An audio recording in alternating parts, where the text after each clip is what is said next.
People often ask me, Walter, what is the loudest sound in the world? I usually pause for a beat, then tell them, the loudest sound in the world is silence. It is not about tranquility.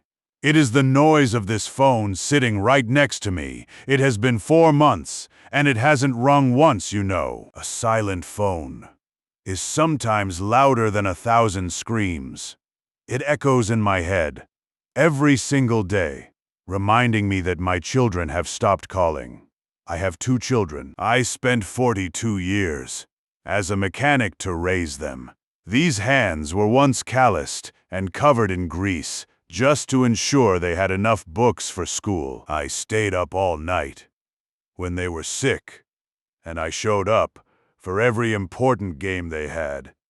I wasn't a wealthy man, but I gave them everything I had. I used to think I had fulfilled my role as a father, but at 87 years old, reality is crueler than I imagined. The only thing connecting me to them now is a birthday text with just 3 words. Happy birthday, Dad, and then everything sinks back into silence. I know, perhaps you are living in that same silence as I am. You sit in your familiar chair, looking at an empty house, with a phone gripped tightly in your hand. You dial the number, listen to the long rings, and leave a gentle voicemail. I just wanted to hear your voice for a bit. Nothing urgent then. You start waiting. You wait for a few hours. Then you wait until the next day, but the screen stays dark and no one calls back. It feels like a silent cut when you realize you are becoming a stranger in your own children's lives today. I have to tell you a truth. It will hurt, but you need to hear it. Stop calling. Stop leaving those hopeful voicemails. And stop sending any more texts just to beg for a little attention. Do not continue living as if you are begging for a few seconds of pity from your own children. The more you chase, the more dignity you lose, and the smaller you become. Put the phone down on the table and let it stay there. We need to be honest with each other. You don't call them just out of love. You call because you're afraid. You fear that if you stop reaching out, you will disappear entirely from their lives. You fear that silence will confirm the most painful thing. You are no longer the center, no longer a priority in your child's world. But hear me out. If a child needs to be reminded that you are still here, then the reality is that a long time ago, they already left you behind on their own path. It is that very fear that is pushing your children further away when you call. In desperation or sadness, you unintentionally send out a heavy energy. It feels like a burden. Your children feel pressured because every call you make carries an unspoken guilt trip. They feel guilty.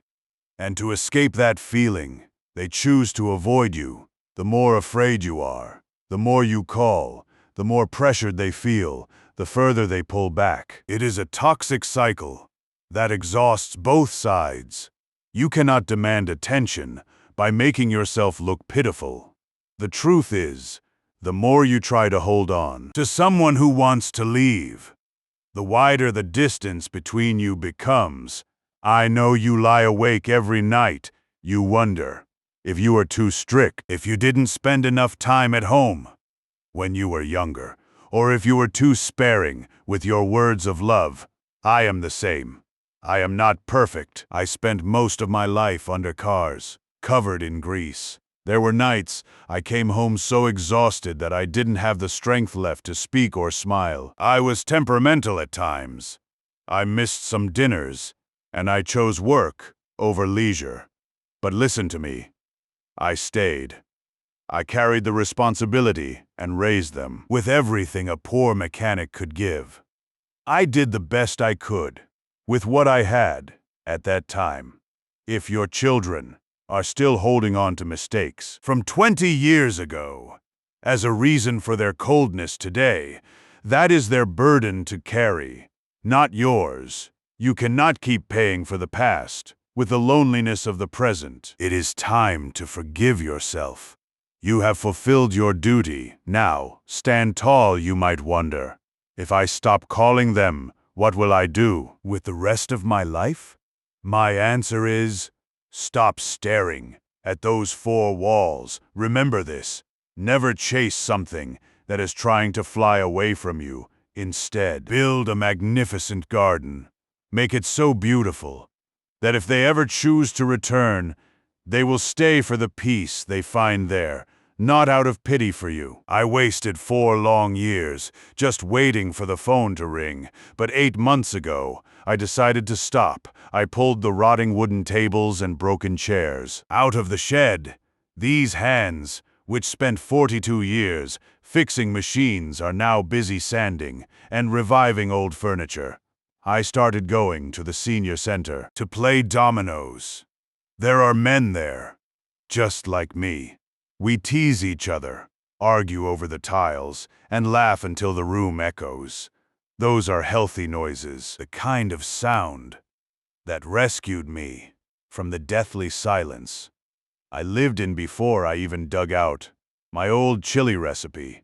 The kitchen is alive again, with fire and the smell of spices. My home no longer feels like a place for waiting. It is a place where a man is actually living. I feel interesting again, busy and full of life. Most importantly, I no longer demand that my children fill the void in my chest. I have healed myself through the rhythm of my own life. When you create your own happiness, you are no longer a beggar for affection. You become the master of your own destiny. When the phone no longer rings from your end, something strange might happen. When those sad voicemails and that heavy energy of guilt disappear, sometimes the children start to notice. They will wonder, "Dad's been quiet lately. Is he okay?" Curiosity might open a new door. But remember, the point is not to use silence as a tactic to pull them back. The point is that someone who is truly living their life is always more attractive than someone who is just sitting and waiting. You live for yourself, not to put on a performance. But I have to be honest with you about one more thing. Not every beautiful garden can draw the butterflies back. There are children who are too busy, some who are too selfish, or simply those who have moved too far away emotionally. Even with your own flesh and blood, that truth can still happen. If you have found your joy again, if you have your busy days and your peace, and they still do not show up, then let them go. Do not be bitter, and do not curse them. It is simply that you are no longer sacrificing the rest of your life to sit in one place and wait for something that is never coming.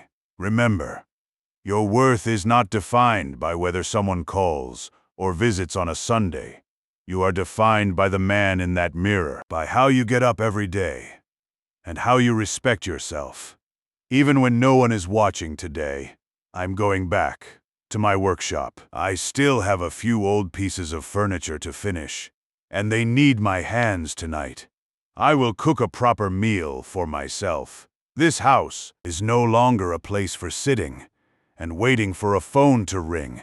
It is a place where a man is truly living his life. My door is still there, and my children know the address.